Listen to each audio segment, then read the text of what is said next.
전투가 아닌 예배로 무너지게 하신 여리고성이라고 하는 말씀의 제목으로 하나님께서 오늘 우리에게 주시는 은혜의 말씀을 증거하길 원합니다. 하나님께서 오늘 우리에게 주시는 본문 말씀의 배경은 이제 이스라엘 백성들이 가나안 땅을 정복하기 위해서 요단강을 건너 들어간 지 이제 18일째 되는 시점의 말씀입니다. 열흘 하고도 8일이 지난 시간인데, 공교롭게도 오늘 지금 우리가 2026년을 처음 시작하고 지나온 시간과 똑같은 때에 있었던 상황에 대한 말씀입니다. 사실 올해도 벌써 18일이라고 하는 시간이 지났지만, 이 18일이라고 하는 시간은 사람이 어떤 일을 계획하고 실행하기에는 턱없이 부족한 시간입니다. 그러나 이스라엘에게 그 18일이라고 하는 기간은 단순히 시간 경과를 의미하는 것이 아니었습니다. 애굽을 나와서 광야의 시간을 지나오면서 지금까지 하나님께서 자신들을 지켜주시고 수많은 적들과 싸워 이기게 해주셨던 것처럼, 이제 가나안 땅에 들어가서도 하나님께서 앞서 행하실 수 있도록 영적으로 준비하는 과정의 시간을 의미했습니다. 그래서 저는 오늘 이 시간 성경 속의 시간과 올해가 시작되고 우리가 똑같이 지나온 18일의 시간을 한번 되돌아보면서 지금 오늘 이 시점에서 또한 우리가 하나님의 백성으로서 해야 되는 일은 무엇인지를 더 깊이 생각해 보는 시간을 갖기를 원합니다. 본문에서 이스라엘 백성들은 가나안 땅을 정복하기 위해서 요단강을 건너간 지 이제 18일째 되는 날입니다. 그 기간 동안 이스라엘 백성들은 요단에서 가져온 12개의 돌을 가지고 기념비를 세웁니다.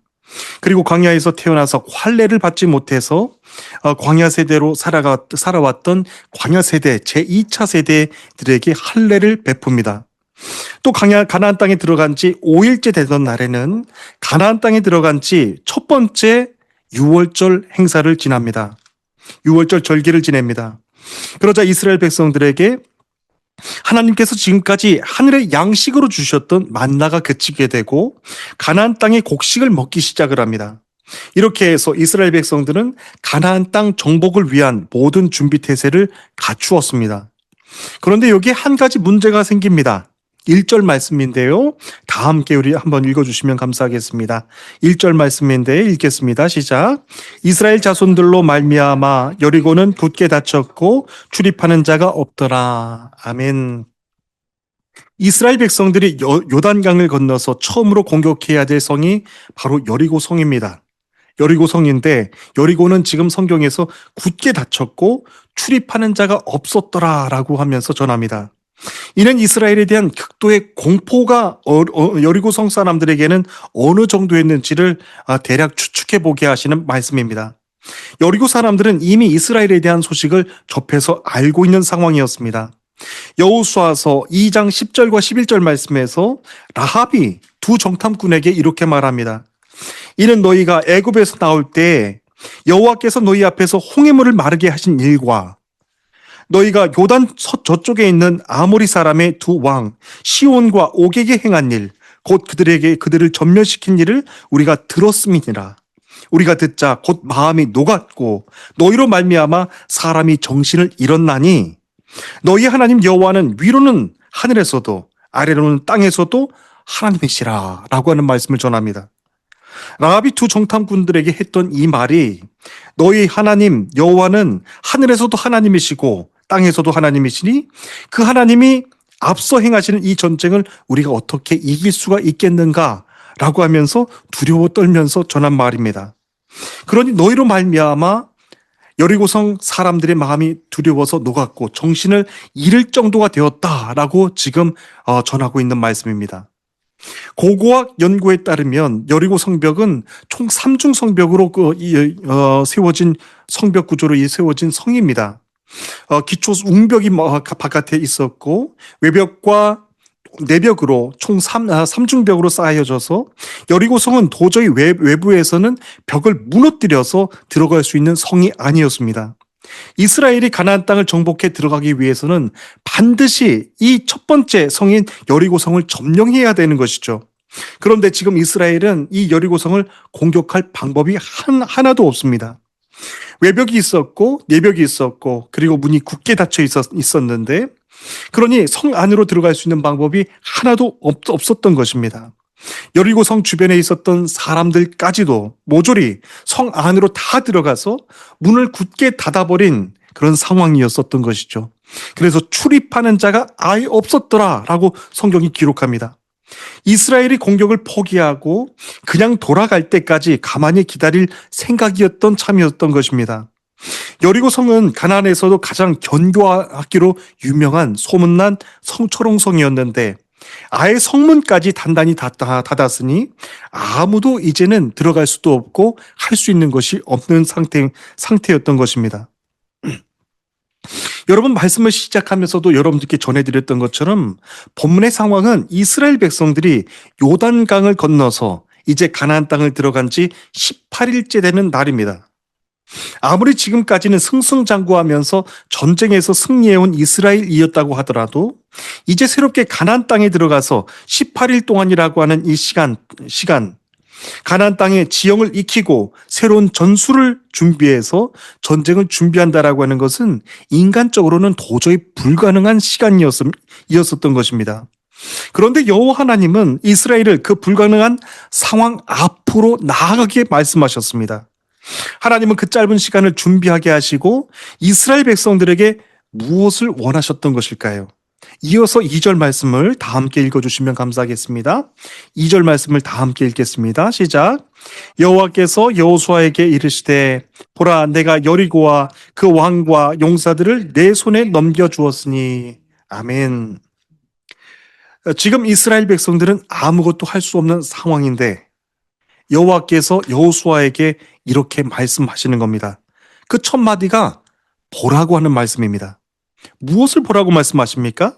내가 여리고와 그 왕과 용사들을 내 손에 넘겨주었다 라고 하는 것을 보라고 하는 것입니다. 이 일을 여호와께서 행하신다라고 말씀하셨습니다. 2절 말씀에서 보시면 넘겨주다라고 하는 히브리 원어의 뜻은요 완료형으로 말씀하셨어요. 여기 이 말씀이 굉장히 중요합니다. 여리고 성문은 굳게 닫혔고 싸움은 아직 시작도 하지 않은 상황이었는데 미래 되어질 일들에 대해서 여호와 하나님께서 이미 완료형으로 말씀하신 본문입니다. 사람의 눈으로는 아무것도 출입하는 자가 없고 굳게 닫힌 여리고 성문만 보일 뿐입니다. 그런데 하나님은 이제 가나안 땅에서 행하실 당신의 놀라우신 일들을 눈으로 보고 믿으라고 말씀하시는 것이 아니라 이제 당신이 행하시는 그 말씀을 듣고 믿음으로 여리고성 앞으로 나아갈 준비가 됐느냐라고 지금 여호수아에게 도전의 말씀을 더해 주시는 것입니다. 여기에서 우리는 굉장히 중요한 것 한 가지를 깨닫게 됩니다. 전쟁은 아직도 시작하지 않았는데 상황을 보고 말씀하시는 하나님이 아니라 처음부터 이 전쟁의 주인은 여호와 하나님이시다라고 하는 것을 이미 선언하시는 말씀입니다. 우리도 어떤 일을 계획하고 추진할 때 내가 할 수 있는 범위 안에서만, 한도 안에서만 그 계획을 세웁니다. 그런데 하나님은 이스라엘 백성들이 가나안 땅에 들어가자마자 그 땅의 분위기와 지형 지물도 파악하기도 전에 보라고 말씀하시는 거예요. 그리고 들으라고 말씀하시는 거죠. 내가 여리고와 그 왕과 용사들을 내 손에 넘겨주었다 라고 하는 말씀을 듣고 보라고 하는 겁니다. 많은 사람들이 지금 터키의 이 땅을 보면서 오스만 제국부터 계속 이어온 무려 700년 동안 계속 이어온 이슬람 역사의 견고한 성벽은 또 어떻게 무너질 수 있겠는가? 많은 사람들이 이러쿵저러쿵 말이 많고 많은 연구도 하고 토론도 합니다.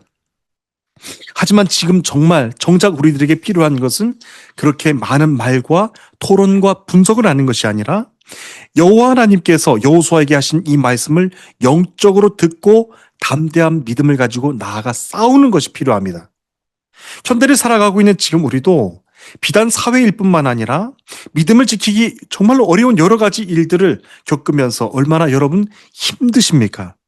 올 한 해도 이렇게 시작이 되는 겁니다. 그런데 하나님은 오늘 말씀을 통해서 분명히 들으라고 말씀하시는 거예요. 이 일은 내가 행할 것이고 이 일은 너를 통하여서 승리로 이끌어 나갈 것이다 라고 하는 이 말씀을 들으라고 하시는 말씀입니다. 그런데 우리 문제는 하나님의 말씀을 자꾸만 눈으로 확인하려고 하는 데 있다라고 하는 겁니다. 그런데 하나님은 이 말씀도 이미 완료형으로 선언하신 말씀입니다. 지난주에도 말씀을 드린 것처럼 선언이라고 하는 이 말의 형식은요, 우리가 듣고 그것을 이해했을 때 받아들이는 것이 선언이 아닙니다. 누군가가 그 나라에 들어가서 살기 위해서는 시민으로 살고 싶다면 자기가 이해가 되지 않는다고 하더라도 선언은 받아들여야 그 나라에 들어가서 살 수가 있는 겁니다. 우리는 모두 하나님 나라에 들어갈 하나님 나라의 백성들로서 하나님이 선언하신 이 말씀에 순종해야 들어갈 수 있는 겁니다. 이스라엘 백성들이 가나안 땅에 들어가서 첫 번째 전투를 이제 막 시작하면서 여호와가 여호수아에게 하신 이 말씀, 이것은 선언의 말씀인데요. 내가 여리고와 그 왕과 용사들을 내 손에 넘겨주었다 라고 하는 이 선언의 말씀을 믿음으로 받아들일 때, 믿음으로 순종할 때 그 여리고 땅은 열리게 된다라고 하는 말씀입니다. 그 믿음을 가지고 나아가 싸우는 사람들은 지금 사람의 눈앞에 보이는 현실의 모습 앞에서 절대로 걱정하거나 두려워하지 않습니다. 2000년 전 터키 이 땅에서 십자가의 복음을 위해서 싸우다가 순교한 수많은 우리 희생자들의 눈물이 있습니다. 희생자들의 아픔과 헌신, 눈물들이 있습니다. 그것을 2000년의 시간이 지나면서 하나님은 그대로 귀하게 받아주셨습니다. 그런 것처럼 하나님께서 오늘도 저와 여러분들에게 또 말씀하시는 겁니다. 그 믿음을 가지고 나아가 싸우는 사람들은 사람의 눈앞에, 당장 보이는 현실의 눈앞에서 절대로 이런저런 걱정하면서 두려워하거나 물러서지 않는다라고 하는 겁니다. 이 땅을 이미 내 손에 넘겨주었다라고 말씀하시면서 이미 완료형으로 선언해 주시는 말씀입니다. 그러니 앞일에 대해서 걱정하거나 염려하거나 두려워할 필요가 없다라고 하는 겁니다. 하나님은 이 철옹성과도 같은 이 여리고성 앞에서, 왜 이 철옹성과도 같은 여리고성 앞에서 여호수아와 이스라엘 백성들에게 그와 같은 믿음을 도전케 하셨던 것일까요? 하나님 나라에서의 영적인 전투의 원리가 바로 그와도 같다는 것입니다. 눈에 보여지는 현실이 두렵고 겁이 나고 막막하더라도 하나님이 이끌어 나가시는 그 구원의 역사는 사람이 이해해서 수긍하는 역사가 아니라 하나님의 말씀이 선포될 때 그 말씀을 순종하고 믿고 나아갈 때 그 길이 열리기 시작한다라고 하는 것입니다. 그것이 저와 여러분들이 오늘 이 말씀을 듣고 해야 되는 말씀입니다. 이어서 이어지는 말씀은 우리 3절부터 5절까지 있는 말씀을 다 함께 읽어주시면 감사하겠습니다. 3절부터 5절 말씀입니다. 읽겠습니다. 시작. 너희 모든 군사는 그 성을 둘러 성 주위를 매일 한 번씩 돌되 엿새 동안을 그리하라. 제사장 7은 7 양각 나팔을 잡고 언약궤 앞에서 나아갈 것이요. 7째 날에는 그 성을 7번 돌며 그 제사장들은 나팔을 불 것이며 제사장들이 양각 나팔을 길게 불어 그 나팔 소리가 너희에게 들릴 때에는 백성은 다 큰 소리를 외쳐 부를 것이라. 그리하면 그 성벽이 무너져 내리니 백성은 각기 앞으로 올라갈지니라 하시매. 아멘. 네, 이스라엘 백성들이 우리 요단강을 건너서 우리 들어간 지 18일째 되던 날, 우리 여리고성 앞에서 주시는 말씀입니다. 하나님은 이 전쟁은 이미 내가 너의 손에 맡겼다, 승리를 주었다라고 하시면서 선언하시면서 시작하는 말씀입니다. 그런데 승리를 주시겠다고 해서 여호수아와 이스라엘 백성들이 가만히 있어도 된다라고 하는 말씀의 뜻은 아닙니다.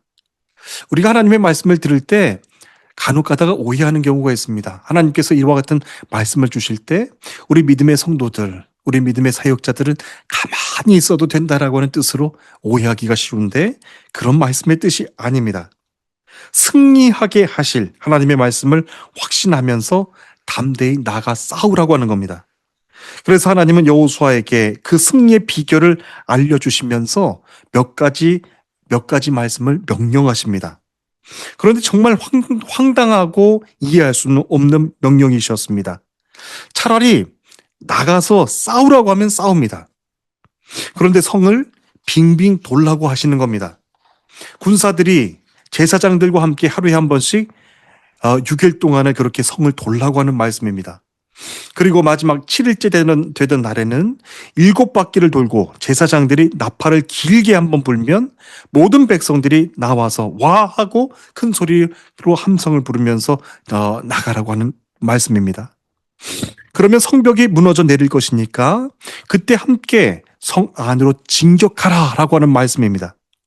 지금 하나님께서 이스라엘 백성들에게 하라고 하신 이 일은 여리고성을 무너뜨릴 수 있는 무기를 준비하라거나 그리고 전술을 훈련하라고 하는 말씀이 아닙니다. 새로운 계획을 준비하라고 하는 말씀이 아닙니다. 하루에 한 바퀴씩 6일 동안을 여리고성을 돌고 7일째 되는 날, 그날에는 7바퀴씩 돌라고 하는 말씀, 그 말씀밖에는 없습니다. 하나님은 무엇 때문에 이스라엘 백성들에게 이렇게 황당한 명령을 내리셨던 것일까요? 그렇습니다. 그들에게 순종을 받기 원하셨던 거예요. 첫 번째 선언의 말씀을 순종하는 자는 그 나라에 들어가는 것이고 순종하지 못하는 자는 그 나라에 들어가지 못하는 거예요. 지금도 세계 곳곳에서 많은 나라들의 크고 작은 그런 문제들이 생기지 않습니까? 그런데 여러 나라들에 들어가기 위해서는 그 나라의 법이 억울하고 비합리적이다라고 하더라도 그 법에 순종해야 들어갈 수 있는 거예요. 그런 것처럼 하나님 나라의 법은 하나님의 선언의 말씀을 순종하는 자, 순종하여 그 말씀을 행하는 자가 들어간다라고 하는 말씀입니다. 그렇습니다. 하나님은 이렇게 허무맹랑하고 황당한 말씀, 명령을 하셨는데 그 첫 번째 관문이었던 여리고성 앞에서 이 말씀에 순종하는가 순종하지 않는가를 보시기를 원하셨던 것입니다.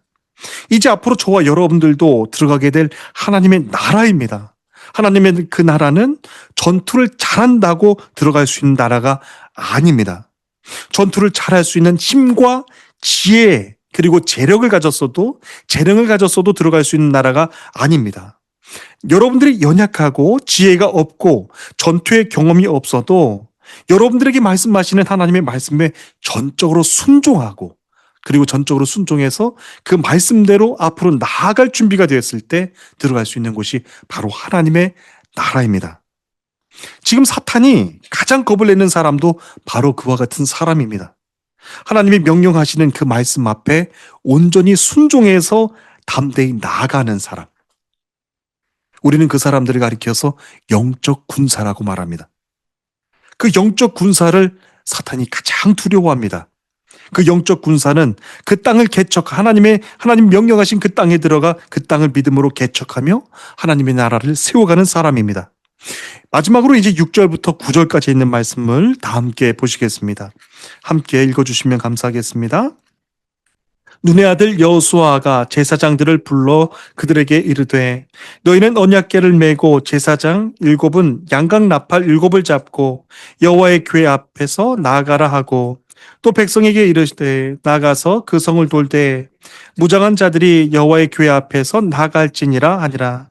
여호수아가 백성에게 이르기를 마침에 제사장 7은 양각 나팔 7을 잡고 여호와 앞에서 나아가며 나팔을 불고 여호와의 언약궤는 그 뒤를 따르며 그 무장한 자들은 나팔 부는 제사장들 앞에서 행진하며 후군은 궤 뒤를 따르고 제사장들은 나팔을 돌며 행진하더라. 아멘. 이스라엘 군대가 여리고성을 돌 때는 아무렇게나 돌아서는 안 됩니다. 하루에 한 바퀴씩 6일 동안을 돌고 6일째, 7일째 되는 날에는 7바퀴씩 돌라라고 하셨는데 아무렇게나 돌아서는 안 됩니다. 맨 앞에는 무장한 군인이 갑니다. 그리고 그 뒤에는 양각 나팔을 손에 잡고 손에 잡은 7명의 제사장들이 뒤를 따라갑니다. 그리고 그 뒤에는 언약궤를 맨 제사장들이 따라갑니다. 행진하는 이스라엘 군대의 중심에는 지금 언약궤가 있습니다. 하나님의 언약궤는 요단강을 건널 때도 그 중심에 있었고 지금 여리고성을 함락시키는데도 언약궤가 가장 중앙에 위치해 있습니다. 언약궤는 하나님께서 지금 여러분들과 함께 계신다. 지금 우리와 함께 계신다라고 하는 하나님의 임재를 상징합니다. 특히 여러분 8절을 주의해서 보시면 나팔을 불며 행진하는 제사장들을 가리켜서 여호와 앞에서 나아가며라고 합니다. 분명히 궤 앞에서 나아가는 건데 여기서 본 말씀을 보시면은 여호와 앞에서 나아간다라고 하는 것을 보면 하나님의 언약궤가 그와 같은 뜻으로 표현되고 있다라고 하는 것을 알 수가 있습니다. 그러므로 언약궤가 행진의 중심에 있다라고 하는 것은 우리 여호와 하나님께서 이스라엘 군대의 중심에 계신다라고 하는 뜻이기도 합니다. 다시 말하면 이스라엘은 그냥 아무 의미 없고 의미 없이 여리고성 주변을 돌라고 하는 말씀이 아니라 하나님을 중심에 모시고 지금 돌라고 하는 말씀입니다. 그처럼 하나님을 중심에 모시고 나아가는 전쟁은 반드시 하나님께서 승리하게 하신다라고 하는 겁니다. 그 전쟁의 승리는 이스라엘이 자기 힘과 권력과 재력으로 승리하는 것이 아니라 우리 하나님을 중심에 모시고 승리하는 전쟁이라고 하는 말씀입니다. 그러므로 지금도 하나님의 백성들에게 중요한 것은 내 삶의 중심에, 여러분들의 삶의 중심에 하나님을 모시고 나아가고 있느냐 하는 것이 중요합니다. 그리고 그 하나님의 언약궤가 움직일 때마다 여러분들의 삶의 중심도 그 언약궤를 중심으로 여호와를 중심으로 움직여 순종하며 나가고 있는가, 그것이 굉장히 중요합니다. 여기서 우리는 한 걸음 더 나아가 영적으로 놓치지 말아야 될 굉장히 중요한 것 한 가지가 있습니다. 언약궤를 중심으로 행진할 때 앞장서서 7 제사장들이 불었던 그 나팔이라고 하는 말씀에 주의하십시오. 주목하십시오. 그 나팔은 양의 뿔로 된 나팔인데 이것은 군사작전을 펴기 위해서 군대에게 신호를 보내기 위해서 쓰여지는 용도가 아니라 하나님을 예배하는 행위로 쓰여졌다라고 하는 말씀에 우리는 주목해야 됩니다. 제사장들이 양각 나팔을 부는 것은요, 전쟁을 위한 신호탄이 아니라 하나님을 예배하고 찬양하기 위하여서 찬양할 때 사용하는 것이었습니다. 자기 목숨이 걸린 전쟁터에 나아가 하나님을 찬양하는 양각 나팔을 불라고 지금 여호와 하나님께서 말씀하시는 거예요. 이것은 다른 말로 말하면 전쟁터에 나가서 총을 가지고 나가야 되는 군인들 보고 양각 나팔, 하나님을 찬양하는 악기를 가지고 나가서 하나님을 찬양하라고 하는 뜻입니다. 이 말씀의 뜻은 무슨 뜻입니까? 하나님을 찬양하고 예배하는 것이 바로 전쟁의 승리의 가장 중요한 비결이라고 하는 말씀입니다. 이것을 바꾸어 말하면 전투에 나가서 승리를 하더라도 하나님 없이 하나님을 찬양하지 않고 승리하는 전투는 이긴 전투가 아니라고 하는 뜻입니다. 결국에는 다 패배하게 될 것이고 실패하게 됩니다. 그래서 이스라엘 백성들이 이제 앞으로 나아가 가나안 땅에서 치러 나가게 되는 전쟁들은 오직 하나님만 중앙에 모시고 하나님만 기뻐 찬양하게 될 때, 진정으로 예배하게 될 때 승리하게 해주신다라고 하는 말씀을 지금 처음부터 말씀하고 있는 것입니다. 하나님의 언약의 땅, 가나안 땅이 바로 그 하나님을 예배함으로 세워지게 땅이라고 하는 것을 지금 처음부터 알려주시는 말씀입니다. 가나안 땅은 어떤 땅입니까? 하나님을 예배하면서 세워지게 되는 땅이라고 하는 겁니다. 저는 여러분들의 올 한 해의 삶과 모든 계획의 중심 가운데 우리 하나님의 언약궤, 여호와 하나님이 중앙에 있으시기를 항상 계시기를 바라고, 그분을 통해서 그리고 진정으로 예배할 때 주시는 영적인 기쁨과 그리고 담대함과 지혜가 여러분들이 거하시는 모든 삶의 현장 가운데 가득 넘치게 되시기를 주님의 이름으로 축복합니다. 그 언약궤가 함께 하시는 곳곳마다 여러분들의 건강도 지켜주실 것이고 여러분들의 계획과 나아가는 모든 앞날의 비전도 이루어 주실 줄로 믿습니다. 지금 이스라엘 백성들은 요단강을 건너 가나안 땅을 건너온 지 18일째 되는 날입니다. 참 공교롭게도 오늘 우리가 서 있는 1월 18일 오늘 예배와 똑같은 날짜입니다. 그렇게 긴 시간이 아닌데 하나님은 이 시간 동안 무엇을 원하셨던 것일까요? 올 한 해 여러분들이 주님께 올려드리는 계획과 비전보다 그보다 더 중요한 것은 오직 하나님을 찬양하며 오직 하나님만을 기뻐하며 하나님을 노래하며 그 여러분들이 계획하시는 모든 삶의 현장 가운데 나아갈 준비가 되어 있는가? 그리고 아무것도 하지 않고 기다리는 것이 아니라 함께 싸워 하나님의 그 뜻을 이루어나갈 믿음의 준비가 되어 있는가? 그것이 굉장히 중요한 시점이라고 하는 사실입니다. 저는 이제 이 말씀을 기뻐 받아 하나님께서 선언하신 이 말씀을 아멘 하면서 이제 하나님 나라에 들어가시는 저와 여러분 모두가 되시기를 주님의 이름으로 축복합니다. 우리 다 함께 기도하시겠습니다.